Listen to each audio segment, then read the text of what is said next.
दोस्तों नमस्कार। आशा है आप लोग अच्छे होंगे। जानते हैं एकलव्य की गुरु भक्ति। आचार्य द्रोण राजकुमारों को धनुर्विद्या की विधिवत शिक्षा प्रदान करने लगे।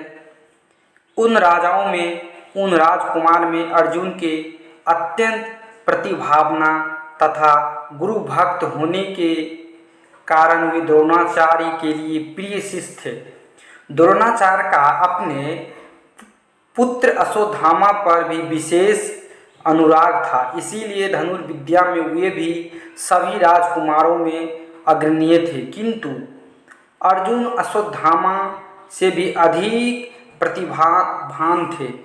एक रात्रि को गुरु के आश्रम में जब सभी शिष्य भोजन कर रहे थे, तभी अकस्मात हवा के झोंके से दीपक बुझ गया। अर्जुन ने देखा, अंधकार हो जाने पर भी भोजन के कोर को हाथ मुंह तक ले जाता है। इस घटना से उन्हें यह समझ में आया कि निशान लगाने के लिए प्रकाश से अधिक अभ्यास की आवश्यकता है, और वे रात्रि के अंधकार में निशान लगाने का अभ्यास करना आरंभ कर दिया।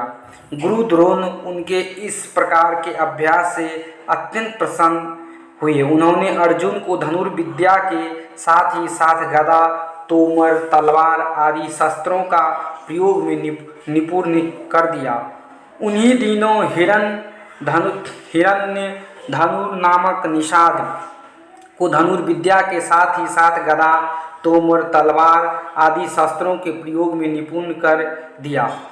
उन्हीं दिन हिरण्य धन नामक निषाद का पुत्र एकलव्य भी धनुर्विद्या सीखने के उद्देश्य से द्रोणाचार्य के आश्रम में आया, किंतु निम्न वर्ण होने के कारण द्रोणाचार्य ने उसे अपना शिष्य बनाना स्वीकार नहीं किया।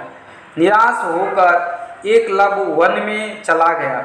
उसने द्रोणाचार्य की एक मूर्ति बनाई और उस मूर्ति को गुरु मानकर धनुर्विद्या का अभ्यास करने लगा। एकाग्र चित्त से साधना करते हुए अल्पकाल में ही वो धनुर्विद्या में अत्यंत निपुण हो गया।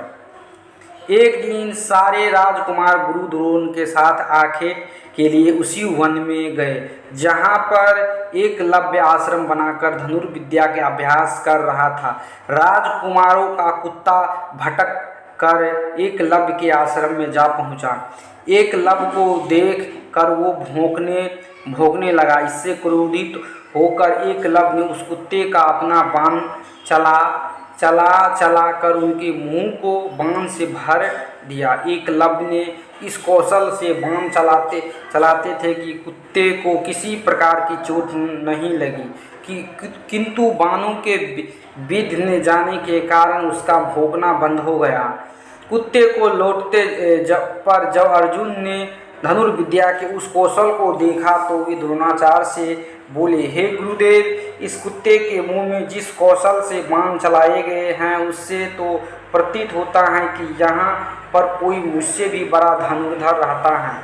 अपने सभी शिष्य को लेकर द्रोणाचार्य एकलव्य के पास पहुँचे और पूछे, हे वत्स, क्या ये बाण तुम्हें ने चलाया है? एकलव्य के स्वीकार करने पर उन्होंने पुनः प्रश्न किया, तुम्हें धनुर्विद्या की शिक्षा देने वाले कौन हैं? एकलव्य ने उत्तर दिया, गुरुदेव, मैंने तो आपको ही गुरु स्वीकार करके धनुर्विद्या सीखी है।